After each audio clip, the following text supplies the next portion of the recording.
Hey everybody! In today's video, I'm going to be doing one of my favorite things in the universe, which is No Line watercolor, with an adorable stamp set from Reverse Confetti, which is owned by my friend Jen. I'm using this Carton Cuties set. I have not made enough Easter cards in the last few years, and I'm going to fix that today because Easter is one of my favorite stamping holidays. The imagery is so cute.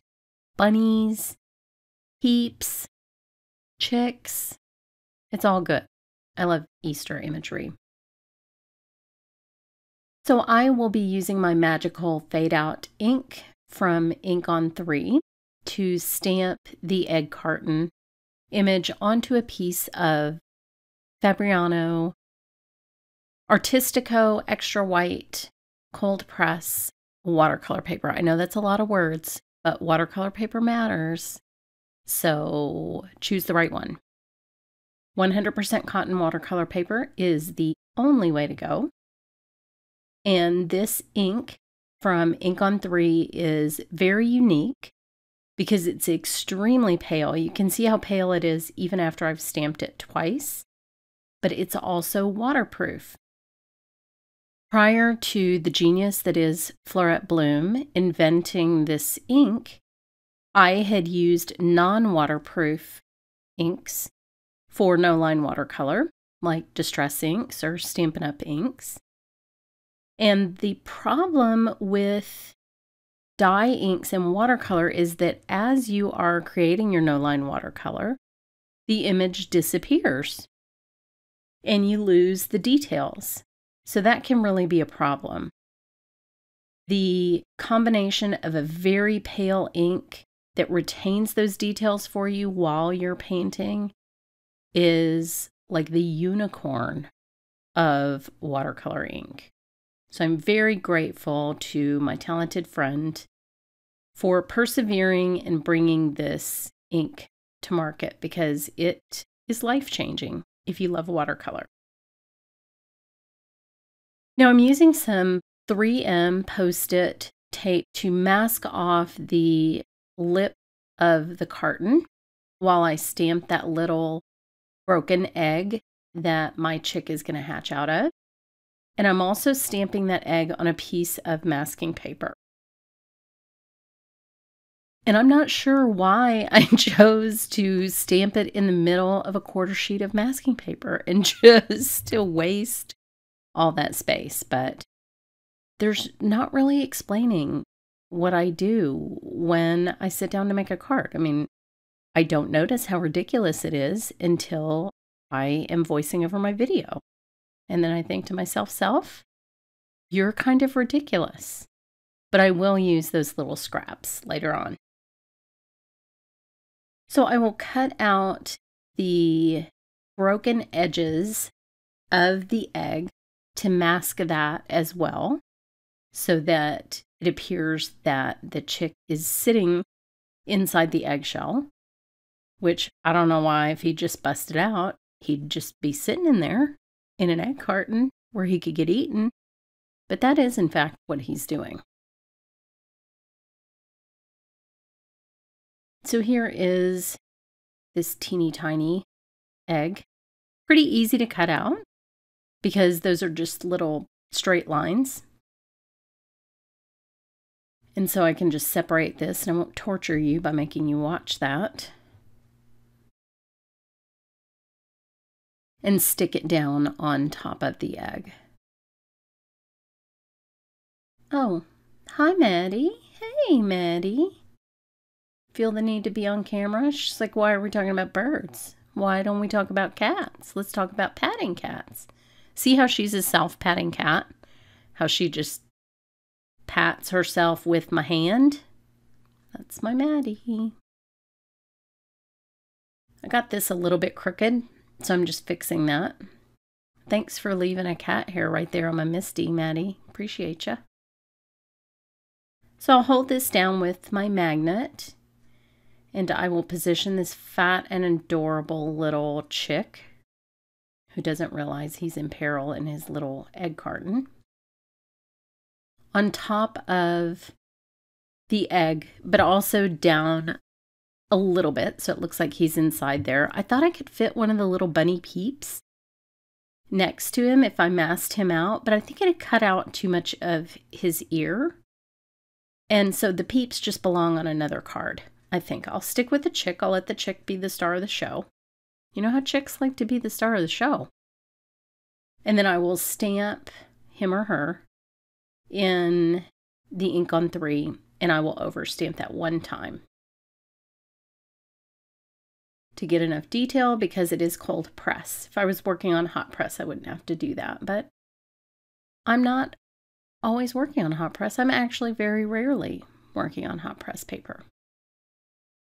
So here is my incredibly wasteful piece of masking paper that I will not let go to waste. And I'm going to stamp the little chick on there because I think I'm using the bunny, but I'm not using the bunny, so I don't actually use that piece. But I thought I'd leave it in just because you're seeing my whole process as it actually happens.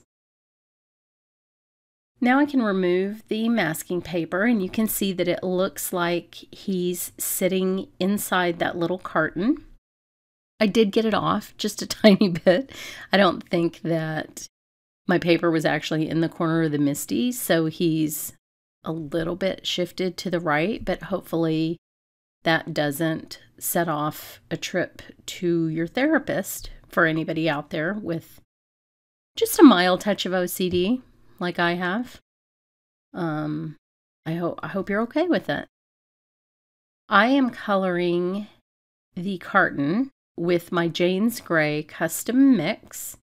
You can see all about that mixing palette on my blog and in the supply list. It's from a book that I use quite frequently when I'm watercoloring. And you'll see me putting down just plain water before I paint. That helps me get smooth blending, and it makes it so the pigment doesn't sit on the watercolor paper and just grab and stay where it is. But the background of this carton is kind of a large area, so I have to work a little bit fast, putting down at least the first layer of color, and then I can go back with the shadows later on. But that recycled, kind of textured egg carton feel is what I'm going for with this gray, because the ones that I get from Vital Farms are gray. They're not that brownish color. So I wanted to make some little shadows to make it look like the corners were a little bit deeper. One more so than the other, as you'll see later on. And I also wanted the little chick to cast a shadow.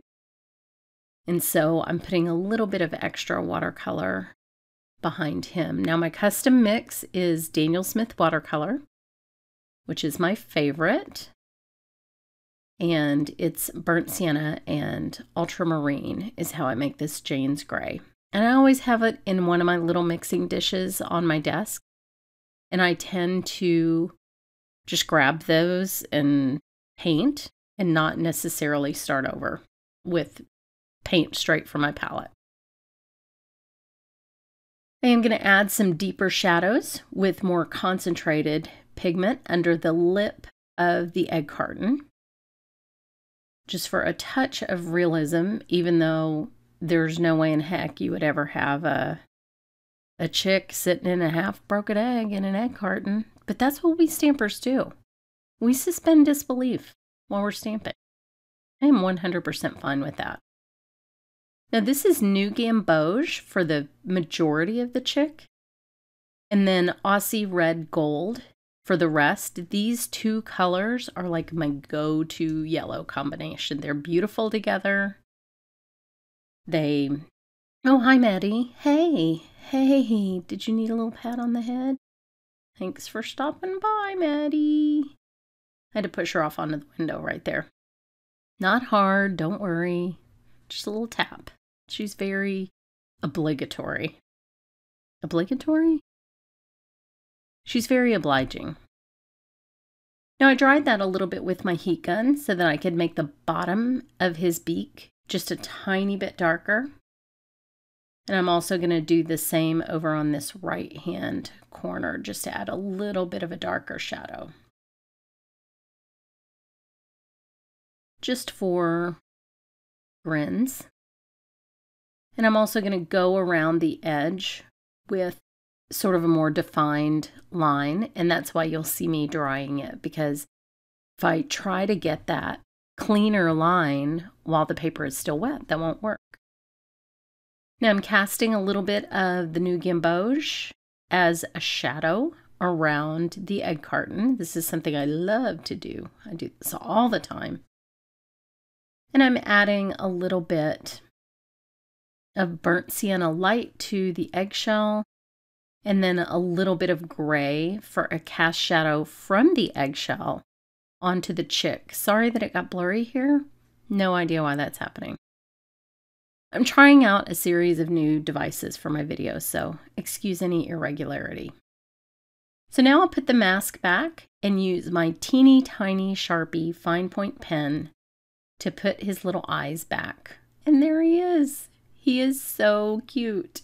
Thanks for this adorable stamp set, Jen. So cute. And I hope you have a happy Easter. Thanks so much for watching.